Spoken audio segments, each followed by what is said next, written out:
What is spirituality? A journey into the soul of being human. Spirituality is not a concept easily boxed up or explained in a single sentence.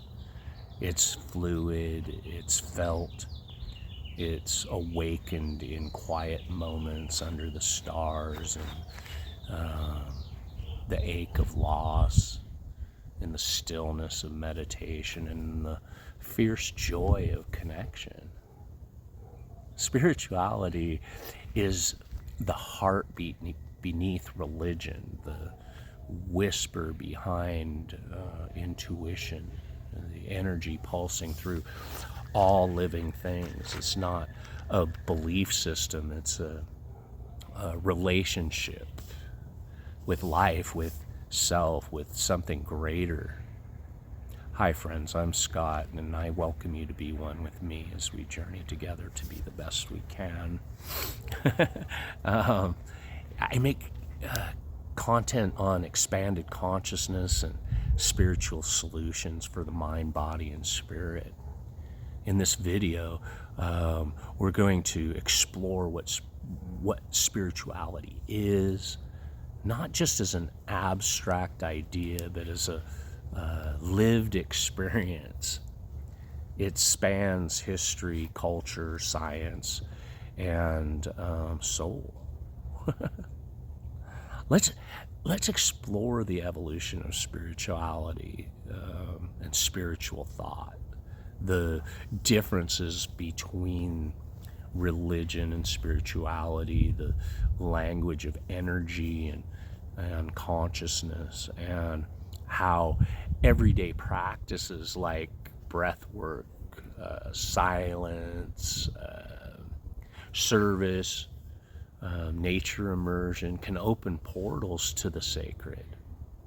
Whether you call it God, source, universe, or your higher self, spirituality is the journey of remembering who you truly are beyond the noise. So where did spirituality begin?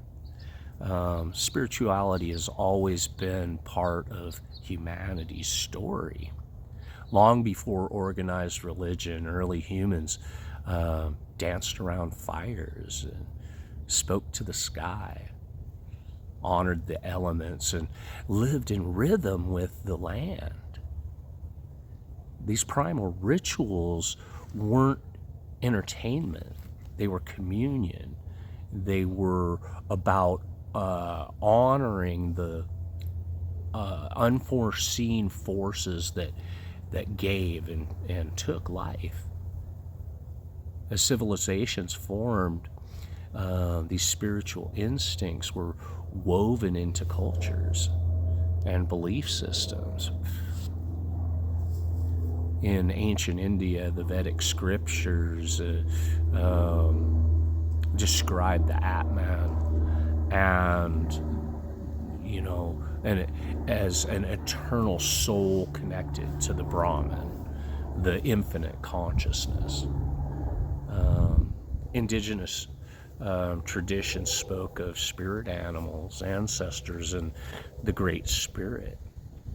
Taoism taught flow and harmony with the Tao, and Buddhism pointed inward to discover nirvana,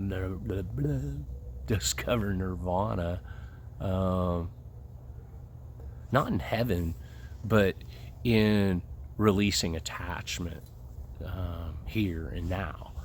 Over time, spiritual insight became codified with religion, which provided structure, stories, and rituals to help guide people toward the sacred.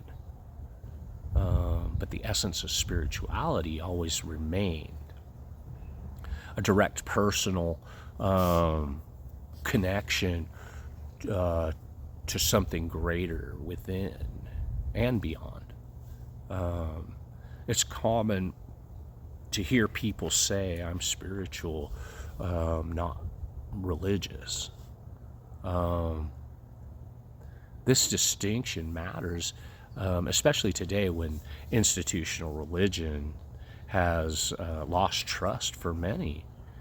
But to understand the difference, we need to break it down, you know. Religion is an organized system of beliefs, practices, moral codes, and community structures centered around a higher power. It often includes sacred texts, you know, places of worship, leaders, and shared narratives.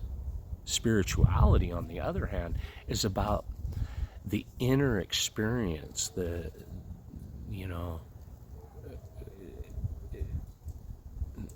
more the inner experience than the outer form.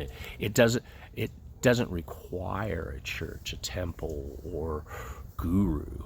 It's personal, experiential, and inclusive. While religion can inspire spiritual growth, spirituality doesn't need religion to exist.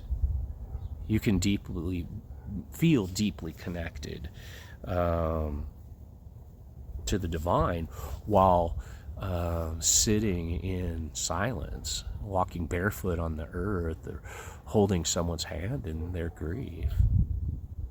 That said, the two aren't enemies. Religion can be a powerful spiritual vehicle.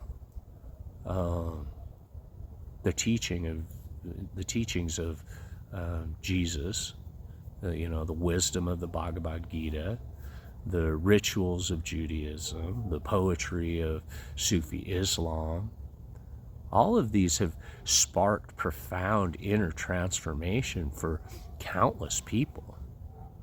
Problems arise when institutions prioritize control over connection, dogma over discovery. That's when the spirituality often breaks away and goes rogue, back to the wild, to the open spaces of direct experience and the heart, that's where the heart of spirituality lies, the one big question: who am I? Most of us live our lives identified with our personality, job title,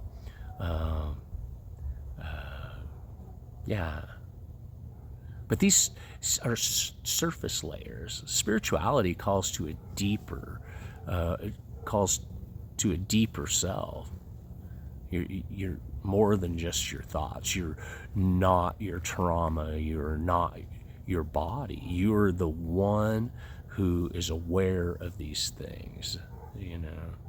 The inner awareness, what some people call the soul, higher self, or pure consciousness, is not separate from the divine. And recognize they're beings of awakening. Spiritual practices, meditation, breathwork, fasting, or solitude help us shed the ego's illusion and return to that core self. They reconnect us with our true nature: love, stillness, expansion, unity. Today's spirituality is undergoing a renaissance fueled by not just by tradition, but by quantum physics, neuroscience, and expanded consciousness. The veil between science and spirit is thinning. We now understand that everything is energy, vibrating at different frequencies. Your thoughts, they carry energy, and your emotions emit signals. The space between atoms isn't empty, it's filled with potential. And this is where modern spirituality meets the ancient teachings of chakras and meridians. And life and life force, prana or chi. When your energy is blocked, by trauma or stress, resentment, or fear, you feel off, anxious, stuck.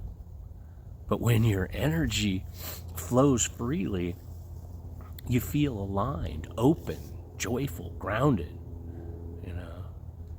Practices like, Reiki, sound healing, breathwork, and somatic movement don't just help mentally or emotionally. They recalibrate your energy fields.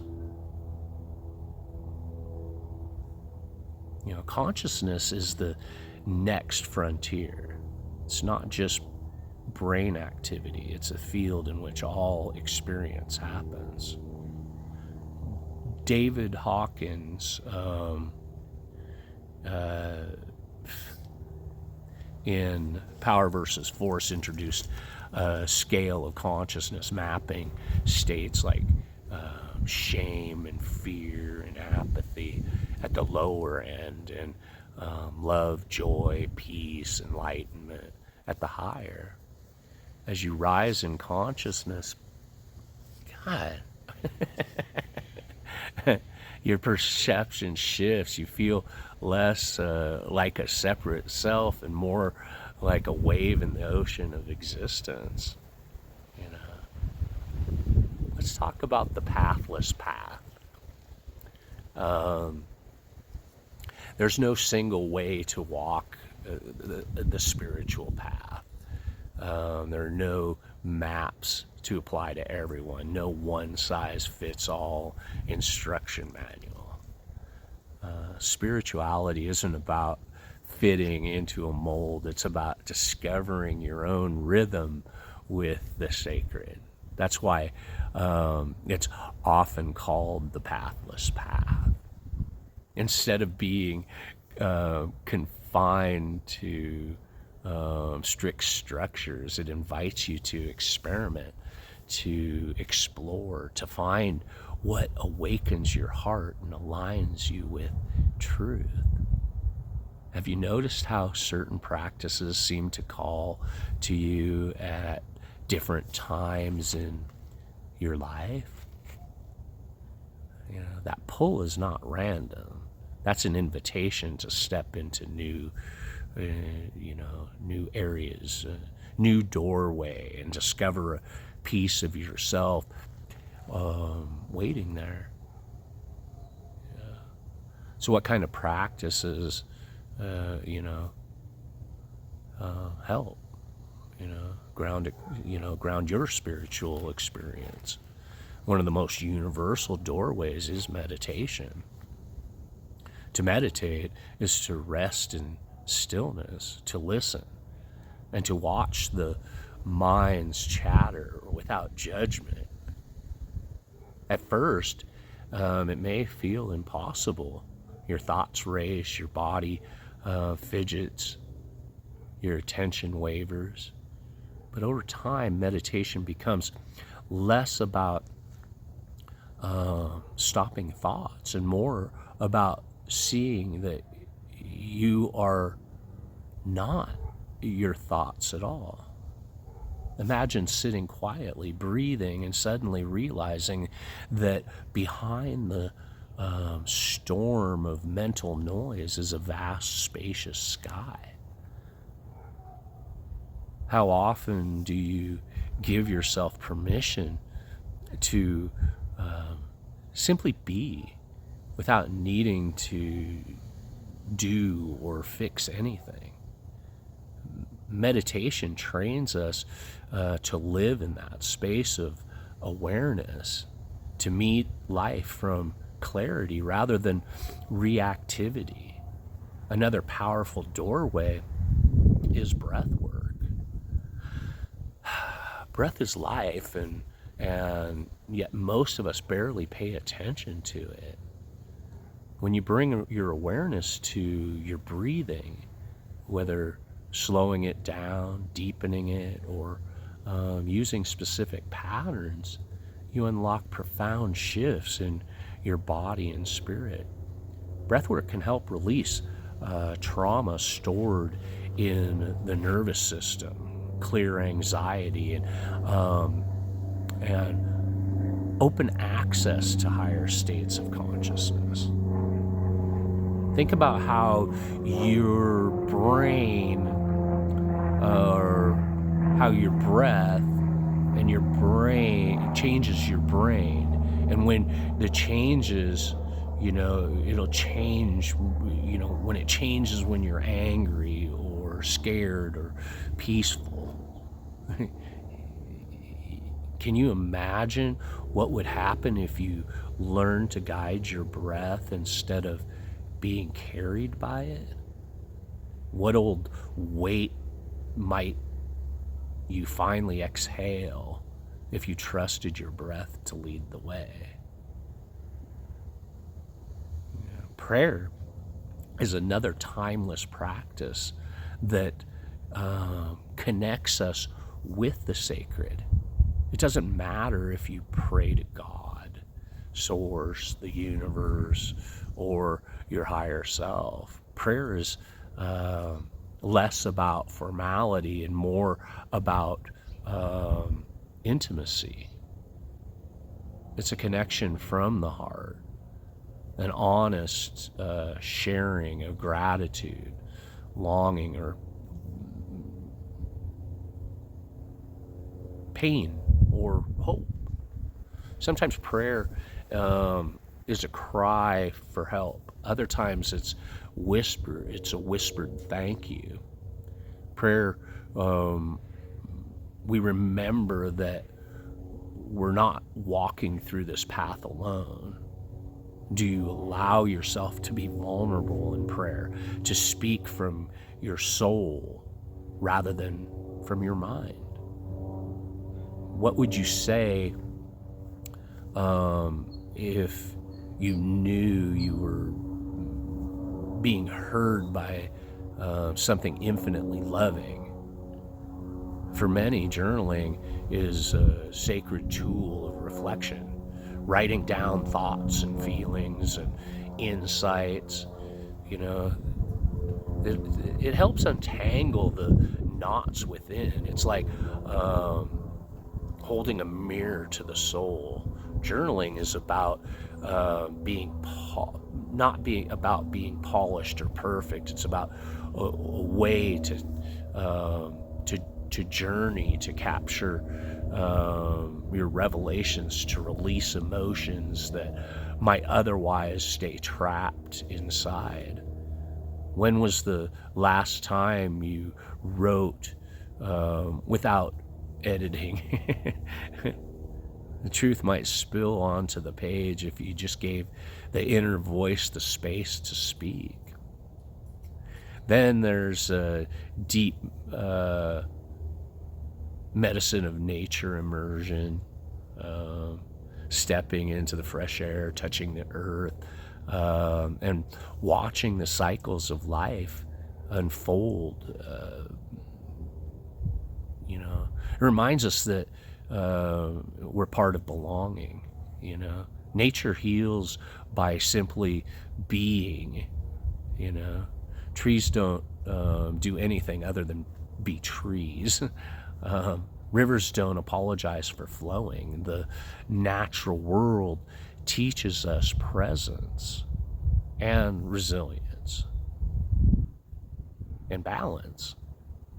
Think about how you feel after watching a sunset, walking barefoot in the grass, or sitting by the ocean. Doesn't something inside you relax and remember? When was the last time you let yourself be embraced by the wild without a phone, without distraction, simply as a being among beings?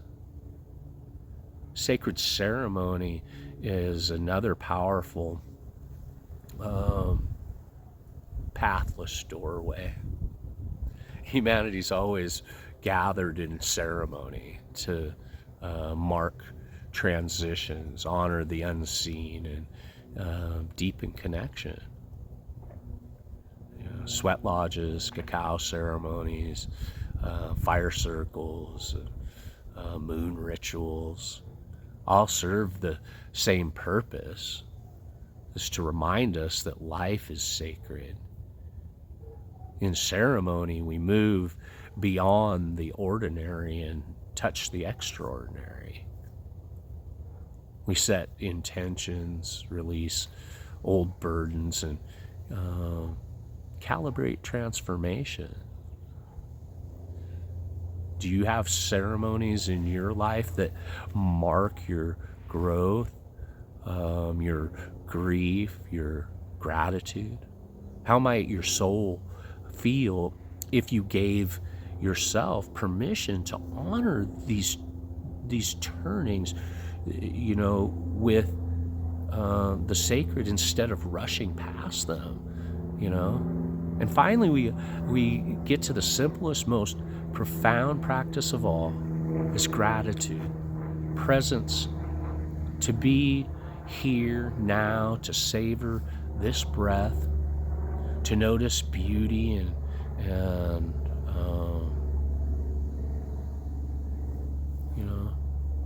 gratitude shifts our perspective from scarcity to abundance. Presence reminds us that life doesn't happen in the past or in the future, but in the now.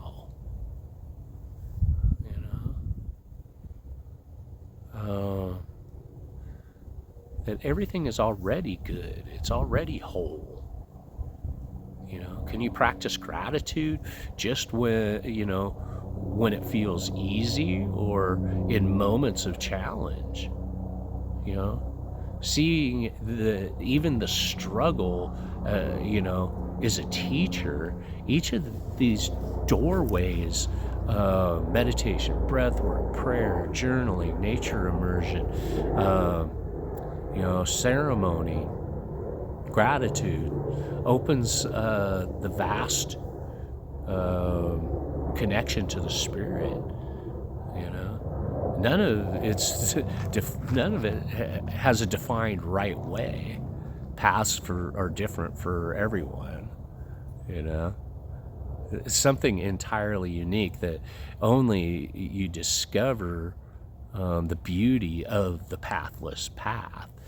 It honors your individuality while guiding us towards unity. The question is not which doorway you should walk through, but which doorway calls you right now.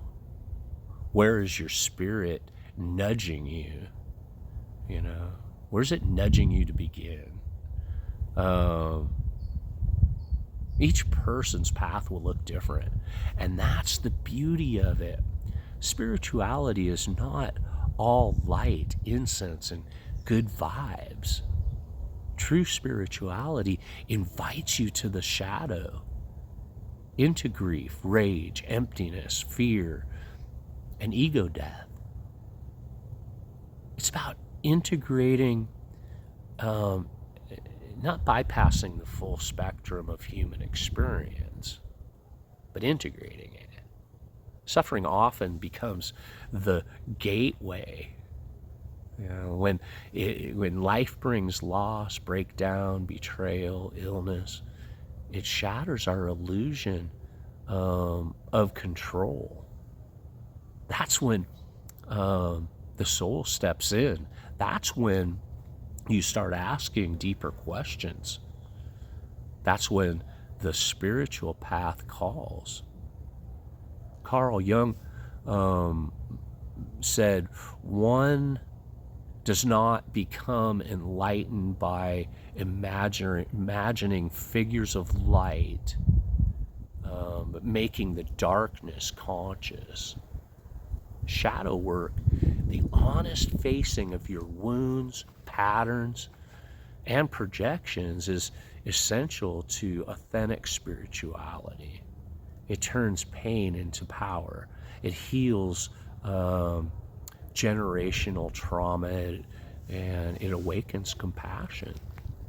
At its core, spirituality is not about connection.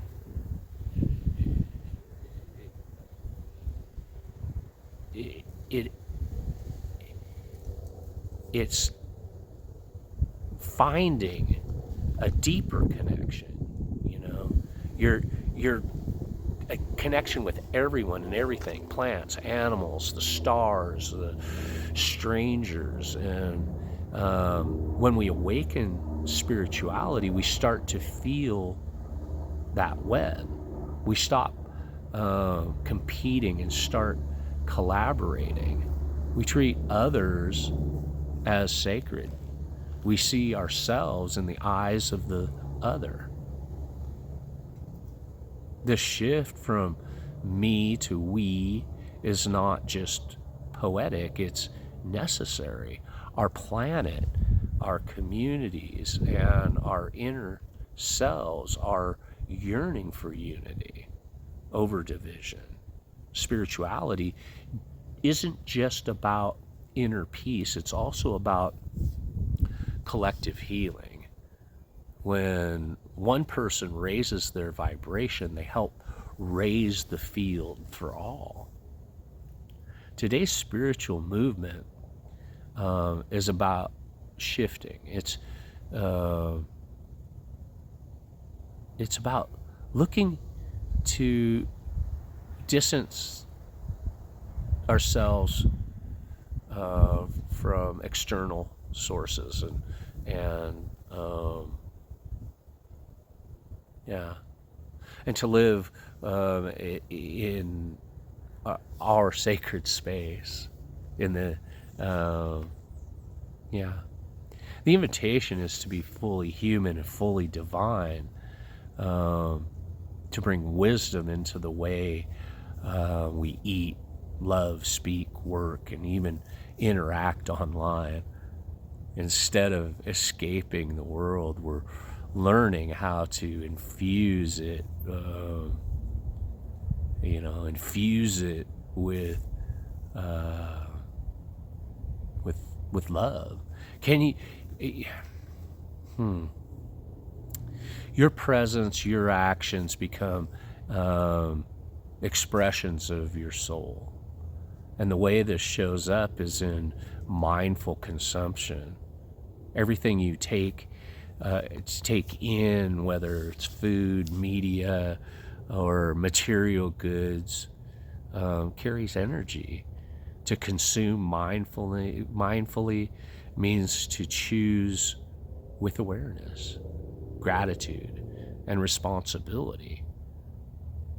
Imagine pausing before a meal, not just to bless it, but to recognize the hands that grew it, the soil that nourished it, the sun that ripened it. Or think about the media. We scroll through each day, does it uplift your spirit or energy? What about the clothes and objects you buy? Are they aligned with your values, driven by unconscious impulse? What would your life look like if you chose to carry reverence, toward those things? You open the doorway of spirituality, with conscious communication. Words are powerful, and they can heal or harm, connect, or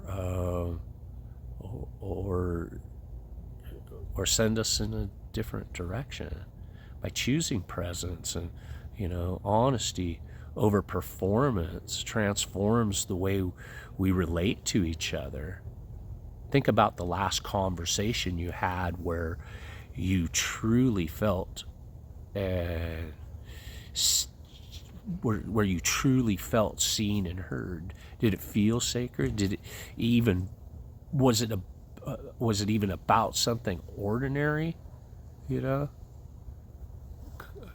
Conscious communication means slowing down enough to notice how your words land and to listen to just not with your ears, but with your heart. How often do you speak without really hearing yourself? What might change with your daily exchanges, if they became opportunities for deeper connection?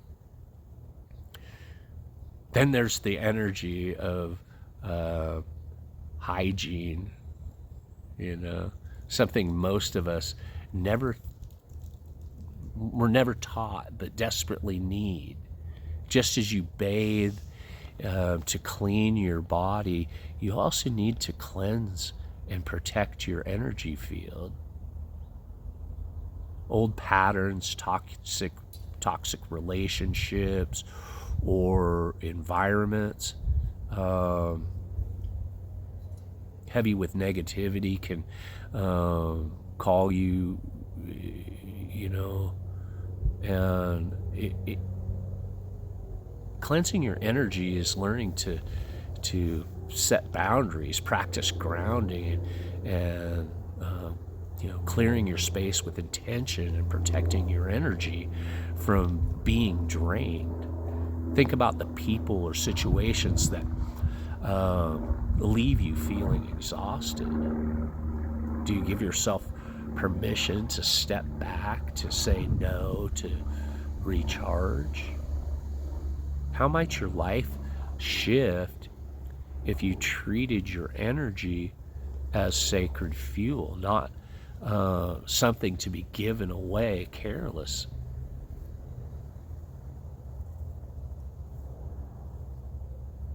Finally, sacred entrepreneurship is rising as a new frontier. More and more people are building businesses, projects, and creative offerings rooted in soul purpose rather than just profit.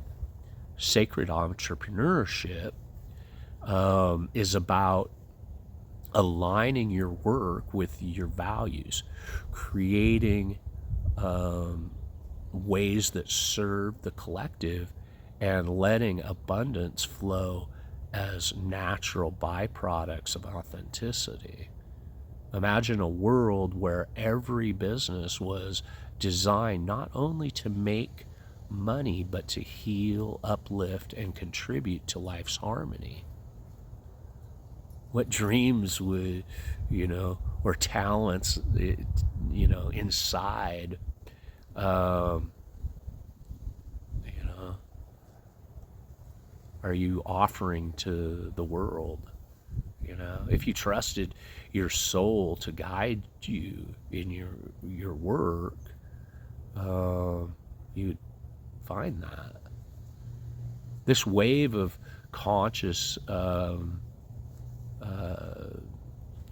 connection,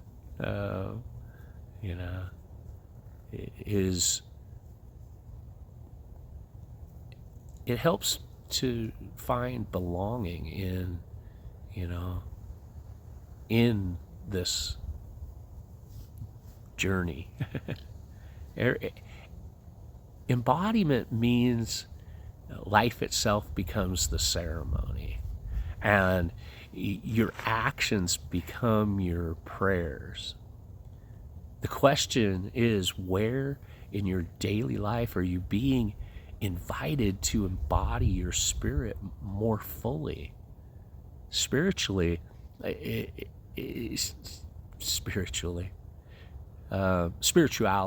is not an escape.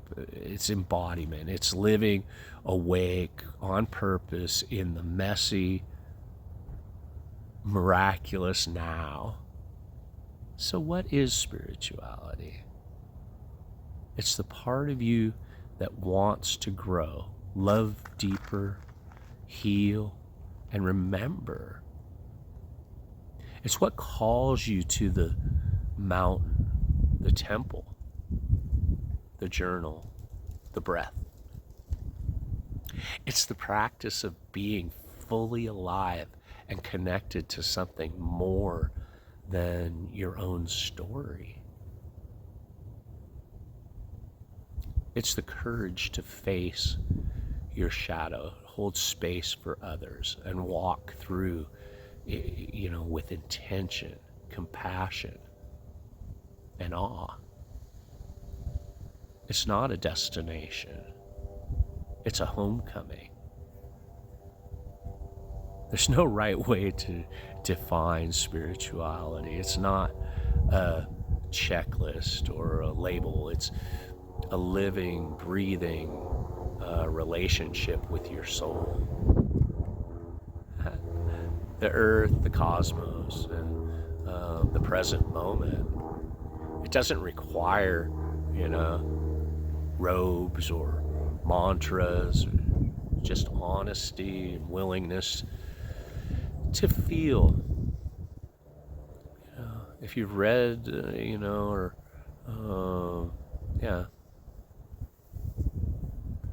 well, if you made it this far,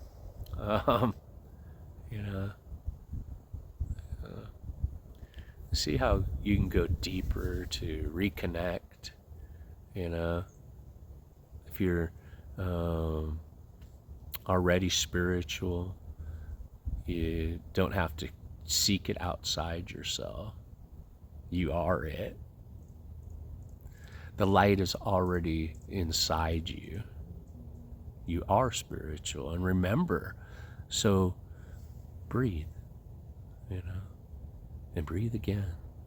Like and share this video. Let me know in the comments the lessons, inspirations, or spiritual guidance in this video that you might have found, and how spirituality in your life, works. Again, subscribe to this channel. More's coming from the heart for the soul. Check out one of these videos. And remember, a smile can make someone stay, and the right words may change their life. Thank you. I love you. Be you. Be one with me.